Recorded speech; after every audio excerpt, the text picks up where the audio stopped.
So, welcome back to the second part of the immigration to Mexico, where we're particularly talking about study route. The first part, we talked about the three legitimate paths to immigration that I'm sure of. First is the study route, second is the tourism route, and the third is the childbirth route. So now I've written down some points to note. First is that Mexico is not as violent as the internet portray. No, it is not as violent as the internet portray. No. I've been here for 3 years and you just need to know that there are bad guys everywhere. In the US, in Nigeria, we know everywhere in the world. So Mexico is not that bad. I must tell you that where I live, I've not heard a gunshot, like for once. I'm not trying to paint it too sweet, but I just want you to know that it's not as bad as the internet painted. And I'm going to give you one example again. In 2024, I think 2024 again, they conducted a presidential election. My friend asked me to join her. I was really scared because I know where I'm coming from.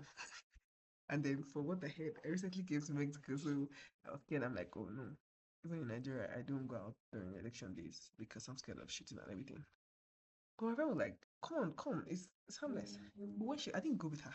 And then when she got there, she shared videos of how people came to the polling unit with food, drinks. It was peaceful. When I say peaceful, and then it's free and fair. Free, fair, peaceful, no rigging, everything. Check. So that's part of that's that on Mexico not being violent.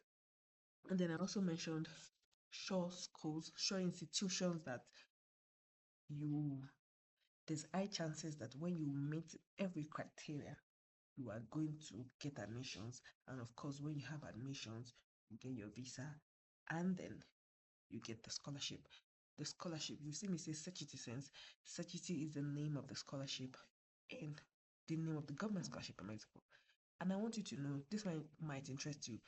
Different schools have internal scholarships. Like even though you get a scholarship from the government, you get other internal scholarship. And again, we all know that these are countries that do not joke with women.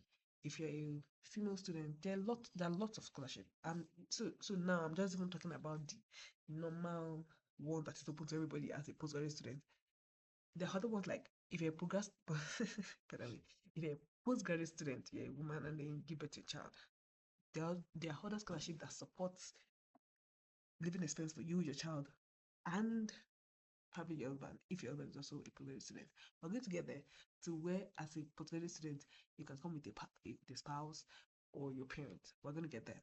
So, the first choices of school, the first one that I know, that's my school, is EPN. In fact, this semester is a Honda EPN. See, let's start with the light pink. So, first is EPN. IPN, like the conch. IPN in English, EPN. E in Spanish, E is I is E, so I call it EPN. Now, EPN is for me. Okay, in Mexico ranking, of course, Hunam is number one. But for the purpose of this video, for this scholarship, I keep EPN as number one because that's my school, and then a lot of Nigerians have benefited from this institution. Most of us are we are here, and then this is the school that also gives you your your plane ticket back. Yeah, get your plane ticket. EPN. So we have EPN, Honam, Silvestar, CDESI. This is CDESI, CDESI, and this is a private institution. I would recommend this for just PhD students. This is Universidad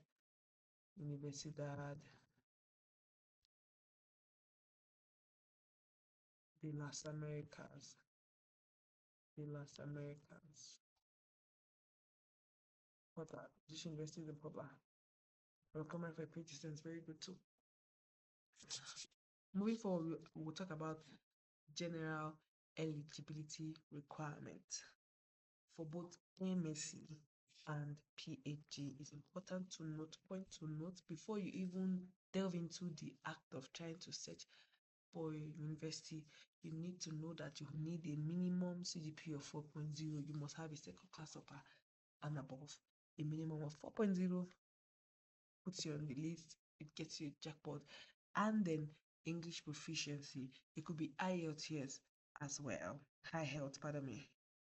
It could be high health as well. However, these institutions verify your English test, and then it's easier for them to verify TOEFL.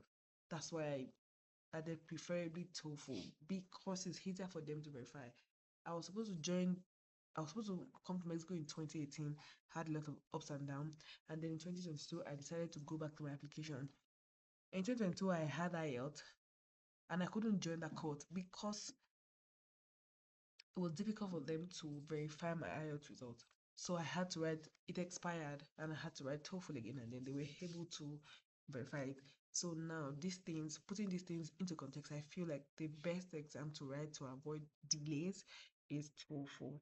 TOEFL is good, and then remember that the minimum score you can have for any school at all is 80. 80 is better to target 80 and above. And then some schools also require GRE. Most schools actually, I would say 70% of the schools will ask you for GRE. This is because the GRE is not a, what they use it for is a measure of your ability. They feel like if you can get a good score in GRE, it means that you are good. So many times GRE is part of the criteria. They use it to rate you. For them, it's more like a measure of your ability. Another very, very important thing to note is that MSCs are taught in Spanish. You need to learn the language. I mentioned it earlier, learn the language. There are a lot of online platforms where we can learn. We have the Duolingo, we have a lot of YouTube videos, amongst others. It's important that you learn Spanish if you are coming for MSc. For PhD is, in academics, of course, we have thought and research. So most of their PhDs are research based. Even though you might do one or two courses, remember that even the one or two courses are in Spanish. But because you are doing more of research, you might be lucky to pass. You might not do the Spanish in the first year or the second year. So while you're here, the first year and the second year as a PhD student, you can learn the language. But for MSc, you can't take that risk because your classes are in Spanish. Like the moment you step your foot into the country, your classes are in Spanish. And the way this scholarship work, you need a minimum of 8/10. Imagine that you are taught 10 courses in Spanish and they are saying that you have to pass all of them. The cumulative of these 10 must be a minimum of 8/10. And then you wonder that what if I don't get 8/10? Your scholarship can be suspended for 6 months. I'm going to give you an instance. For instance, you came in, you come in January 2027. The semester runs from January, I'm giving an instance, to probably June. In this period, this semester, this government expect that you have a minimum of 8/10 in your entire course, like the cumulative of your entire course. Now, let's assume that you had 7/10. Your scholarship will be suspended for the next 6 months because you did not meet the minimum criteria. Suspension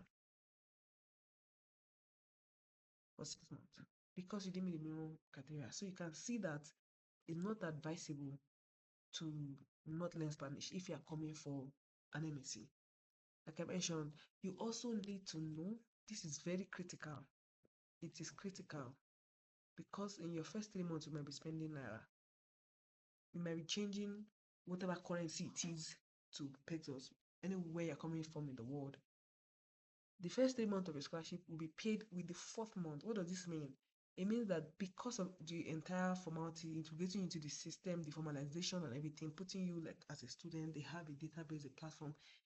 That process of registering you, putting you on the payroll takes, let's just say, roughly 3 months. It takes 3 months. So during this period, even though you have money in reality, but this money will not get into your account until the fourth month. And then by the fourth month, they pay you all of them together. So like in the fourth month, you're receiving four credit alert. You're receiving four credit alert for the months that you've not done. Hope that we understand that. And then we have to go going forward, we we stopped at the point at which you already gained admission after meeting all the requirements. After meeting all the requirements, so we're at the admission point. Now at the admission point, of course, even though you're a PhD or an MSc, you already have an advisor. Now, the, your school prepares you an admission letter.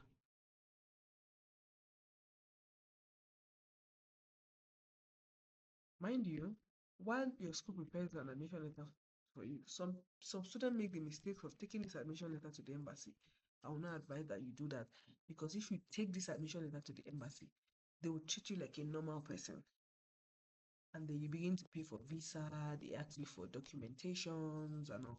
No, don't do that.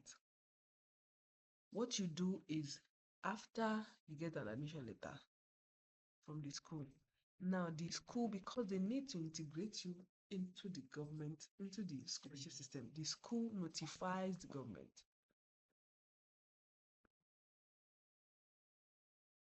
that they have a new student.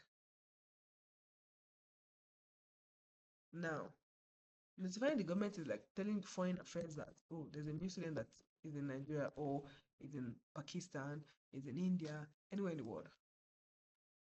Foreign affairs, that they have a new student. What the foreign affairs does is, because you're on scholarship, right? Remember I mentioned that as long as you have a scholarship, the government takes care of you. They treat you like their own.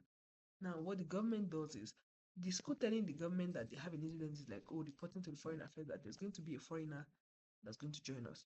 What the foreign affairs does is to now notify the embassy of your country, any country at all, your home country, that, oh, there's a student or there's an individual in that country that wishes to come to Mexico. That's what they do. I'm going to use Nigeria as a case study because, of course, I'm a Nigerian, and then to be easier for me to explain. So what the government does is, after you get your admission letter from the school notifies the Mexico Foreign Affairs that there's a student in Nigeria that wishes to do a PhD in in our school. For instance, my school is CBG. Now, CBG tells Foreign Affairs that there's this foreign student. Foreign Affairs reaches out to the embassy of Mexico in Nigeria. Do you understand? Telling them that there's one Aminat in your country that wishes to do a PhD with us. Please invite her for a visa application. Now, the embassy sends Aminat email saying that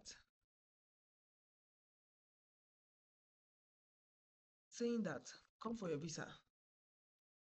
The government of Mexico had told us that you are interested in studying a PhD with them or a master's with them. The embassy invites Aminat to come for a visa. Mind you, visas are paid for every country.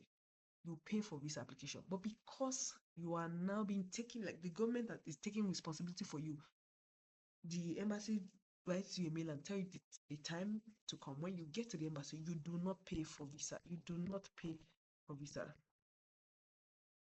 You do not pay visa application, no, as a scholar. Now, this is one. Do not pay for visa application. Two, so we know that if you're traveling away from your own country, anywhere in the world, you need like a legalization of your document like transcripts, your results,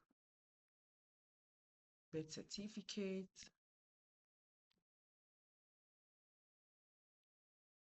amongst others. Now, this legalization in Spanish is called apostillado. Apostillado. This costs a thing. you're going to pay for this. These ones are paid, but you do not pay for visa application. You have to pay for these things so that when they get to Mexico, they certify. The purpose of this apostado is certifying your document as genuine so that you can use it when you get to Mexico or for anything in Mexico.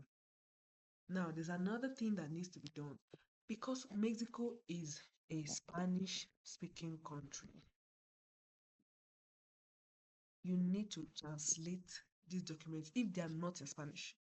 If they are in Spanish, maybe your country um gives you this document in Spanish, that's okay. But if these documents are not in Spanish, you need to translate it to Spanish. That's another thing that will be done. But the best thing to do is to do a posado in Nigeria while getting to Mexico. You do a translation of the document to Spanish. Now we're at the point that so when you get to the embassy, of course, you get your visa. It's not negotiable. You get your visa. Then you need to travel. So many times it's advisable that you we'll talk about airlines, yes, but first it's advisable that you get your advisor's contact because sometimes at the port of entry, at the point of entry in Mexico, they can ask you a lot of questions, and because you are new, you don't understand Spanish. Two things that you need to hold. First is your scholarship letter. When the when the government notifies the embassy, they notify the embassy with your scholarship letter. By then, your school also gives you the scholarship, and then they tell you how much it is that you get. I want you to know that this government scholarship, like I mentioned earlier, covers your insurance, your feeding, your housing, amongst other things. Now, that's basically the entirety of what you need to get into Mexico. And just to wrap this up, now because you're doing a postgraduate study, the law here expect that you have families. So as a PhD holder, you can bring in your spouse, woman or man. It's allowed to bring in, you bring them in. They also do not, they also you they also do not you pay for their visa and everything, but their visa can never be denied. No, because the process starts from here. You start from Mexico. You begin the process in Mexico and then you finish it in Nigeria. So you can come in with your spouse. They cannot deny them the visa. Number two is that your parents, as a scholarship holder, you can bring in your parents into the country. Yes, your parents can come into the country. Visas can their visa can also not be denied. It is non-negotiable. It is non-negotiable. Their visas cannot be denied because you are a scholarship holder. I think at this point we talked almost everything, and I would like to stop here. If you have questions for the study route, this is almost all about the study route. If you have questions about the story, you can reach out to me. You can reach out to me via DM. You can reach out to me via email. I'm open to answering all your questions. Thank you for joining me in the part two of the immigration route to Mexico through the study route. I'll see you in the section for the tourism route. But for me, I feel like if you have a good grade, a good result, this is one of the best routes to go through to come into the country because you are secured, you have funding to take care of yourself, amongst other things. And also the a very juicy part of this is that after 5 years, you can transition from temporary resident to permanent resident as a student. Also, another thing is that remember that as a scholar, you cannot work, but your spouse can actually work and then they can get a work permit. permit. If you are lucky, your spouse can also get a scholarship. Then it makes the two of you scholarship holders. Thank you so much for joining this section.